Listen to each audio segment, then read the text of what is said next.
Ici, l'envers de la tapisserie. Mirador, l'instant vérité sur la gouvernance, sur comment chaque franc du contribuable guinéen est dépensé.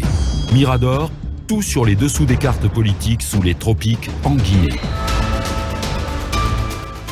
Du haut du Mirador, on observe, on surveille. Je m'adresse à présent au guetteur Akumba qui bougeait tout à l'heure au son de l'hymne de Mirador. Bonjour Akumba Diallo. Bonjour messieurs Zakaria Kamara, bonjour à nos chers auditeurs et téléspectateurs et surtout bonjour à vous une fois de plus mon ancien enseignant. Ah bon, merci, ça fait plaisir cette marque de reconnaissance digne d'un Akumba Diallo. Alors ils ne sont pas nombreux en tout cas à faire preuve d'une telle hauteur. Bonjour Emmanuel Milimono. Bonjour monsieur Zakaria Kamara, bonjour à tous nos auditeurs et téléspectateurs. Bonjour à Morikonde et à Kemi Seba. D'accord. Oui, vous savez, c'est hier nuit, on a été, on va dire, surpris par ce communiqué qui réitère une mesure qui existait depuis... un rappel. Depuis pratiquement Alpha Condé. La mesure d'interdiction de toute manifestation sur l'ensemble du territoire national. Et il se trouve bizarrement que c'est une mesure qui est réitérée 24 heures avant une manifestation pacifique que prévoyait aujourd'hui l'activiste Kemi Seba devant l'ambassade du Mali, notamment pour réitérer son soutien au peuple malien et surtout son opposition contre les sanctions de la CEDEAO. Donc, jamais. Ah ouais, mais Lincoln, on aurait pu réitérer cette mesure. Je dis d'ailleurs mercredi ou jeudi, il y a eu avant-hier la marche des étudiants dans les universités. Il faut rappeler à l'ordre, c'est très important. Oui, je ne suis pas contre le rappel à l'ordre. J'ai dit que de toute façon la mesure elle existait déjà.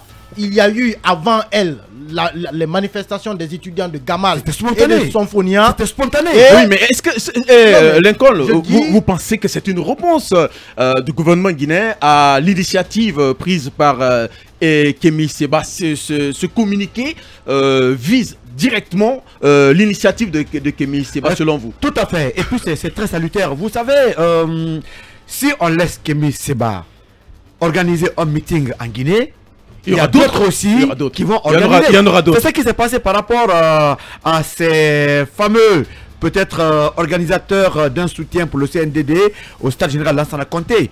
Quand les médias s'en sont saisis, c'est pratiquement à 24 heures du temps, quand on a lancé tous les signaux, que les autorités se sont bougées pour dire stop, il n'y a pas de manif. Parce que quand vous faites une manif pour le CNRD, mais les autres aussi le feront contre le CNRD. Les autres, c'est-à-dire ceux qui ne sont pas pour, en tout cas dans l'esprit des militaires, feront leur manifestation. Si aujourd'hui Kemi Seba réussit à organiser... Dans le contexte actuel, oui. Qui voyez-vous, si jamais en fait Kemi Seba réussissait à organiser la manif, qui voyez-vous organiser dans les prochaines semaines et mois des manifs en Guinée, vous Lincoln? Oui, mais c'est pas tout le monde qui est dans l'esprit de la gente aussi. Hein? Non, justement, c'est clair. Il y a des velléités. Qui n'est pas dans l'esprit du CND et qui pourrait éventuellement organiser des manifs? Beaucoup pensent aujourd'hui que les militaires ont pris le goût du pouvoir. Vous pensez aux politiques? Oui, bien sûr. Vous pensez à la classe politique? La société civile, d'abord, même pas la classe politique. Mais il y a des branches de la société civile aujourd'hui qui ont le courage. Non, je ne le dirai pas. Le FNDC? Oui, mais laquelle? Non, peu importe. Non, dis le FNDC. Écoutez, aujourd'hui, si on laisse les uns manifester pour le pouvoir en place ou pour les Maliens, il y a ceux-là qui ne veulent pas voir les militaires au pouvoir, qui pourront dire allons-y, montrez-nous le timing de la transition, installez le CNT, ainsi de suite. Si vous le dites, c'est parce que vous pensez qu'il y a effectivement des entités qui pourraient... Mais bien sûr. Oui, mais c'est lesquelles? Il y en a de la société civile. Lesquelles? Au niveau de la classe politique, c'est pas tout le monde qui est d'accord par rapport... Le FNDC? Non, pas le FNDC. Mais quelle société? Mais remarquez par exemple, il y a une structure qui est née désormais, qui voudrait que la transition se limite à 2 ans. C'est de la société civile. D'accord. C'est des velléités. Oui. Même au sein des politiques, il y a des gens qui ne sont pas d'accord. Il n'y a pas que le FNDC. De la transition. Mais là, il y a quand même un aspect important qu'il faut préciser. Emmanuel. Moi, de mon point de vue, il s'agit d'un citoyen étranger qui organise une marche en faveur d'un pays étranger, de surcroît devant l'ambassade d'un pays étranger. Donc je ne vois pas en quoi est-ce que ça concerne directement les Guinéens, parce que même si c'est une manifestation à laquelle des Guinéens... Oui, mais c'est pas dans l'ambassade, vous avez dit devant l'ambassade. Devant l'ambassade appartient à la Guinée, attention. Au final, ça ne concerne ni de près ni de loin le CNRD, c'est sur une question malienne. Et moi je pense que sur la question malienne, même si des Guinéens étaient présents, ça ne voudra pas dire pour autant que c'est la Guinée qui y est, parce que l'initiateur n'est pas un Guinéen. Kémy Séba n'est pas venu avec ceux qui vont l'accompagner. Ceux-là viendront de la Guinée, c'est des Guinéens. Akumba, vous voulez dire un mot là-dessus? Je voulais dire que le ministre Mori Kondé a vu juste et il a agi à temps. Savez-vous que les sanctions de la CEDEAO sont en phase d'homologation par l'Union africaine?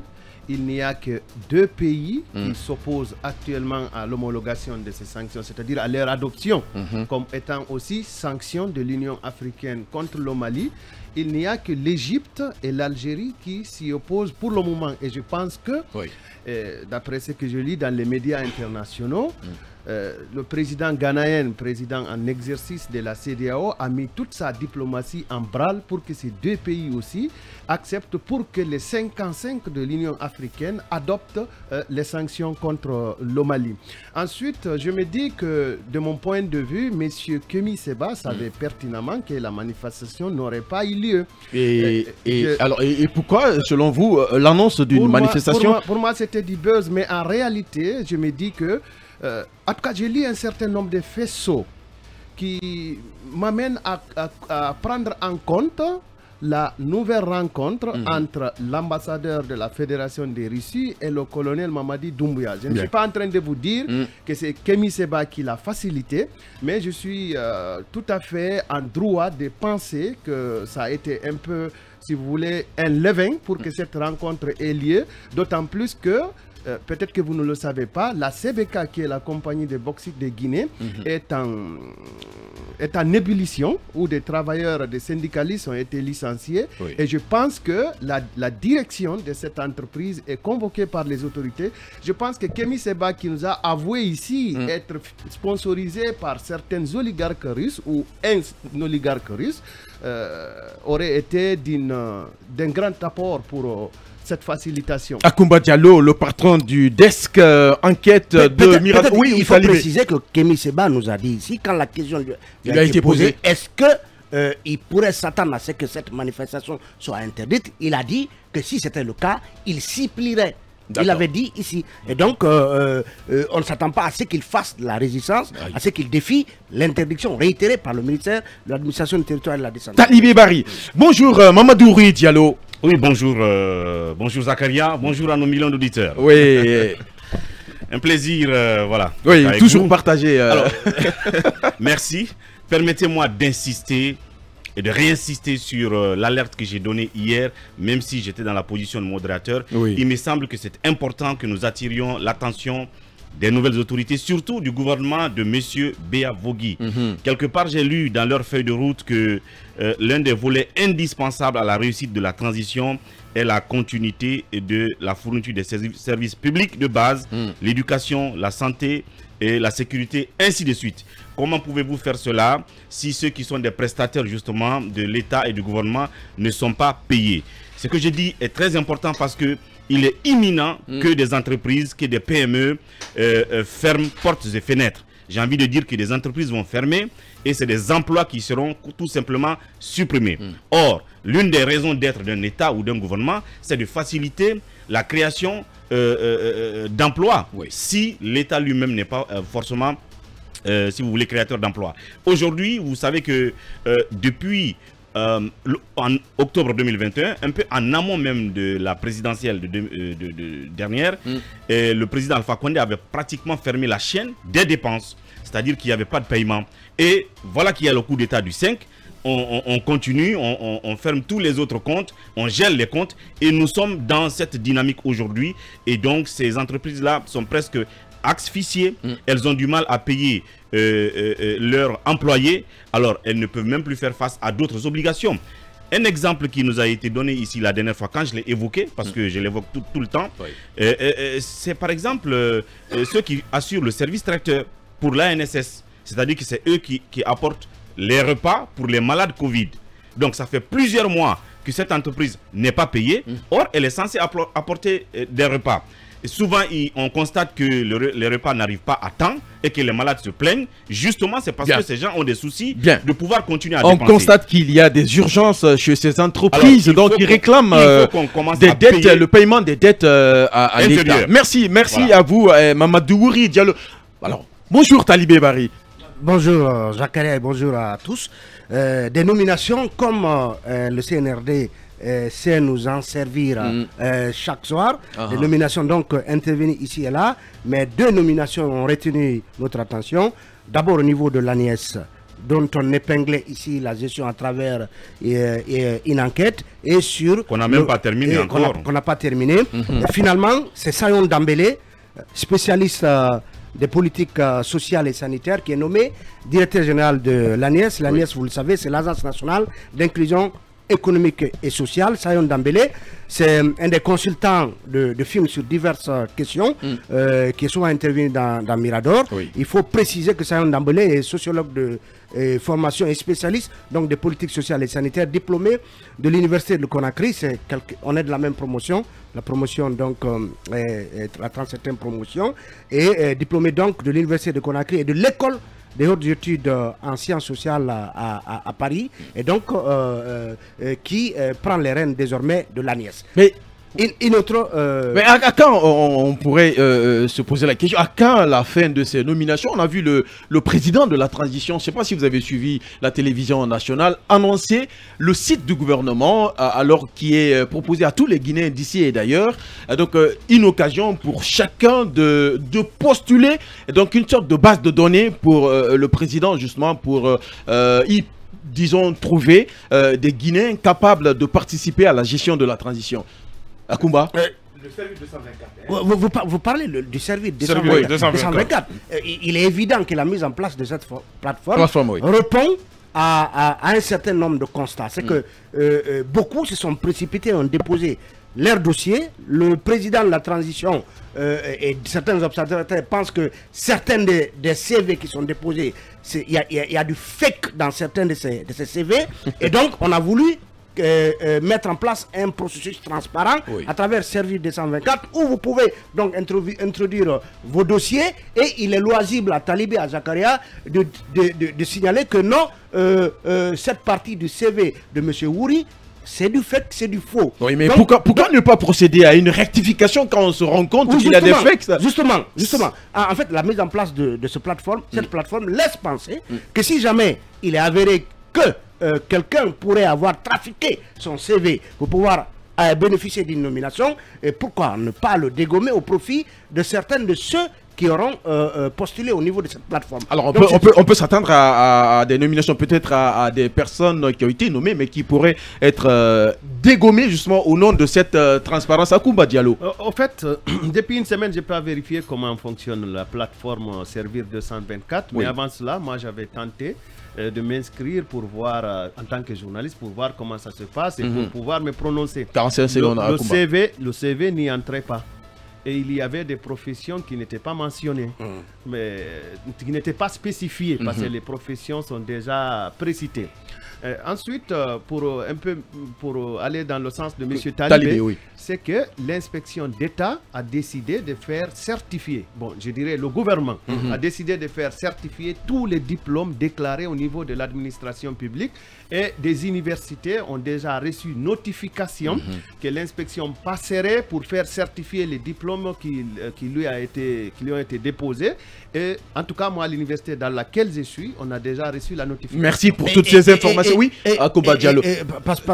Non, justement, en termes de nomination, la seconde nomination qui marque les esprits et qui sème le trouble chez certains, c'est bien celle de Bakary Keita.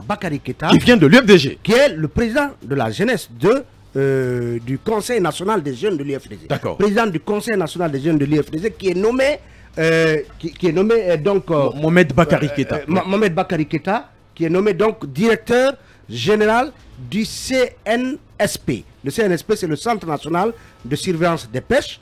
donc relevant du ministère des pêches et de l'économie maritime. Il y a beaucoup d'argent. Il y a beaucoup d'argent. Donc nous allons tenter d'avoir Bakary. Bakary est déjà là. Bonjour Mohamed Bakary Keita. Pas encore, hein. Il n'est pas là. Il n'est pas là. Oui, en attendant. Un bon bout de mot. Oui, Mamadou Ouri Diallo. Oui, effectivement, je commence d'abord par Dembélé, voyez-vous. Moi, je dis que si la nièce devait continuer à exister, n'est-ce pas, eh bien, elle tombe entre de bonnes mains, cette fois-ci, sans flagornerie aucune. Je pense que c'est un profil idéal pour cette institution, sinon elle aurait dû tout simplement ne plus exister. Bien. Pour ce qu'on sait déjà d'elle. Merci. Oui, allez-y rapidement. Maintenant, 10 secondes. Effectivement, pour Bakary, en attendant qu'ils sont en ligne, c'est quand même... voilà, ce n'est pas la première fois, puisque nous avons déjà Ousmane Gawal qui est au gouvernement et qui était donc à l'UFDG, même s'il dit qu'il ne quitte pas le parti. Est-ce que ce serait le cas aussi de Bakary qui va toujours réaffirmer son attachement à l'UFDG? Toujours est-il que ce sont les gros morceaux là qu'on est en train de nommer et qui vont devoir se détacher un tout petit peu des activités du parti, même au moment des campagnes électorales, ils ne seront pas opérationnels. Bien, en attendant de joindre et d'entendre Mohamed Bakary Keita. Bonjour Ibrahima Souri Lincoln Souma. Bonjour Zakaria Kamara et félicitations à Mohamed Bakary Keita qui est quand même un jeune très combatif et surtout c'est un homme de principe et de valeurs. Félicitations à lui et bonne chance à lui dans sa nouvelle mission. Bonjour au peuple de Guinée. Nous sommes le 22 janvier 2022. Oui. Rappelez-vous, il y a 15 ans de cela, jour pour jour, que des Guinéens se sont fait massacrer au pont du 8 novembre. C'était le 22 janvier 2007. Mais très malheureusement, jusqu'à présent, il n'y a pas de justice. On ne sait pas ce qui est prévu ou ce qui va se faire à travers ce dossier. Rappelez-vous que beaucoup de Guinéens se sont fait tuer. Et moi, personnellement, j'ai échappé juste parce que... Lincoln, si tu permets, il y a des inculpations sur ce dossier. Oui, mais c'est qu'on communique moins... Donc la justice est en cours. On communique moins dans ce dossier. Et pourtant, à combat, ce qu'il faut rappeler, en dépit du pont le 8 novembre, les gens ont pris des balles jusque dans l'enceinte de la grande mosquée. Même à l'intérieur, puisque des manifestants... Cimetière de Cameroun. Oui, c'est vrai, on a l'impression qu'il n'y a de dossier que celui du 28 septembre. Et il n'est pas que cela. Donc du pont 8 novembre, en passant par le cimetière de Cameroun, jusque de l'enceinte de la grande mosquée, les Guinéens, ça dit, se sont fait fusiller. Mais très malheureusement, aujourd'hui, comme Akomba l'a dit peut-être, il y a des inculpations, mais on communique moins sur ce dossier. Ces Guinéens méritaient la vie, c'est des gens qui se sont battus pour la démocratie, mais les 11 ans passés, on n'en parlait pas. Si on a eu un régime démocratique, c'est parce que certains Guinéens se sont sacrifiés. Paix à leur âme. Il y a beaucoup aujourd'hui dont les familles n'ont pas encore porté le deuil parce qu'il y a eu des disparitions. Le procureur général s'en saisisse. C'est le moment.